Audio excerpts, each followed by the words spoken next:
Bismillahirrahmanirrahim.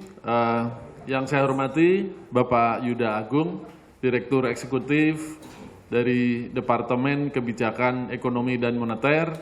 Yang saya hormati pula Bapak Agusman, beliau adalah Direktur di Departemen Kebijakan Makro Prudensial.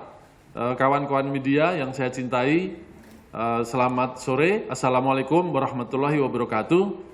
Salam sejahtera untuk kita semua. Selanjutnya, untuk pendalaman dari materi atau substansi hasil RDG ini, apabila ada yang ingin ditanyakan atau perlu diklarifikasi, saya di sini ditemani oleh Pak Yuda Agung dan Pak Agusman yang dapat memberikan penjelasan lebih rinci tentang pokok-pokok hasil RDG ini.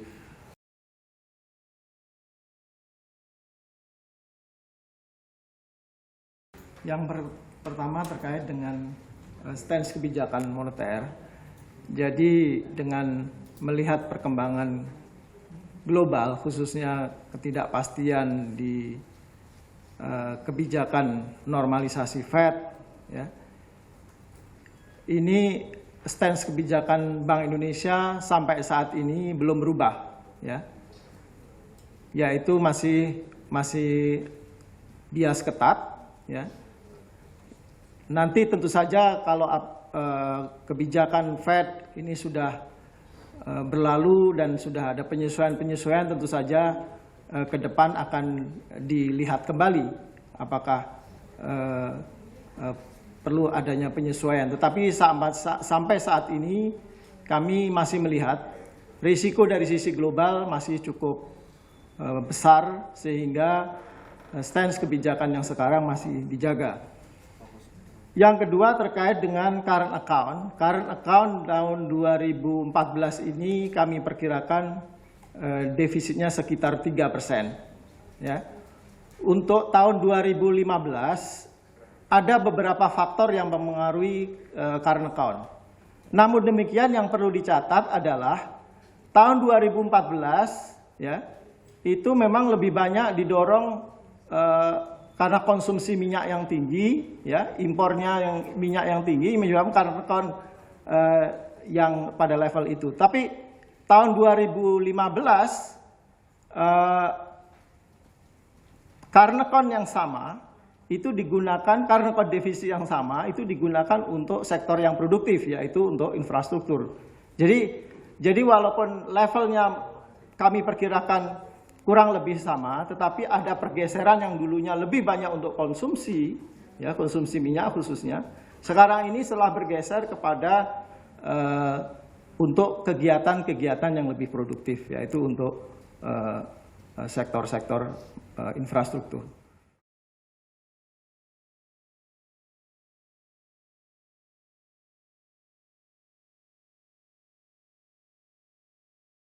Tentu saja kalau harga BBM mengalami penurunan, ya, ada adjustment karena harganya terus turun, ini mempunyai dampak deflasi terhadap,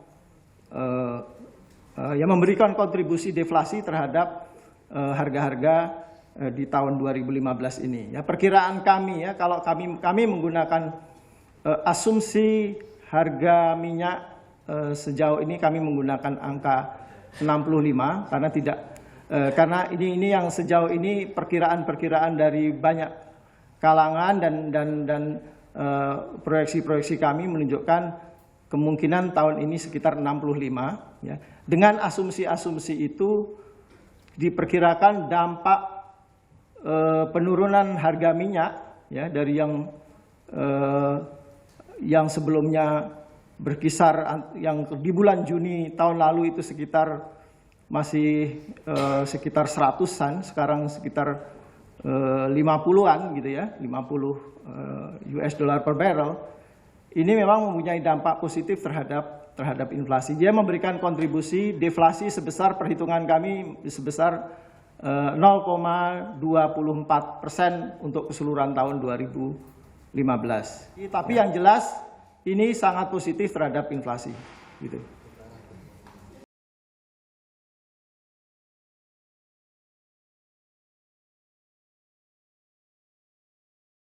kalau kita perhatikan siklus keuangan kita itu tendensinya memang menurun. Dan ini memang tercermin misalnya antara lain tadi Pak Tirta menjelaskan angka-angka mengenai pertumbuhan kredit misalnya, itu yang kita lihat. Oleh karena itu tugas kita lah untuk memberikan makro prudensial yang akomodatif. Akomodatif di sana melihat sektor-sektor apa yang sekiranya perlu lebih diprioritaskan untuk pertumbuhan ke depan seperti itu. Mungkin yang di pipeline yang selama ini kawan-kawan juga sudah dengar adalah yang sedang kami garap sekarang itu perluasan definisi LDR dengan memasukkan komponen surat-surat berharga sebagai faktor pembagi, sebagai komponen simpanan. Dan ini banyak hal yang mau dicapai di sana, tidak hanya tadi mendorong pertumbuhan kredit, tapi pada saat yang sama adalah juga melakukan pendalaman pasar keuangan, financial deepening. Karena nanti bank-bank dengan demikian akan ada insentif bagi mereka untuk menerbitkan surat-surat berharga yang melalui mekanisme pasar modal yang nanti juga akan membuat instrumennya tambah banyak, pelaku pasarnya tambah banyak, dan ini akan sangat menguntungkan bagi pembangunan nasional.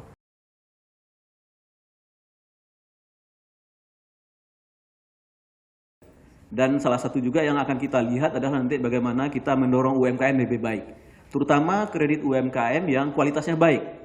Dalam artian apa? NPL-nya misalnya di bawah 5% dan NPL total juga di bawah 5%. Dan saudara akan tahu bahwa memang ada target-target pertumbuhan kredit UMKM yang harus dicapai oleh bank. Akhir tahun ini 2015 itu 5% dari total portofolio perkreditan. Dan inilah kalau memang itu sudah tercapai, nanti kita pikirkan insentifnya apa. Kemudian pada saat yang sama kalau kualitasnya juga bagus, dan ini nanti kita akan kaitkan dengan semua paket tadi.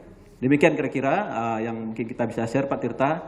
Tentunya ini akan membantu kita semua untuk pembangunan bangsa kita yang lebih maju. Terima kasih.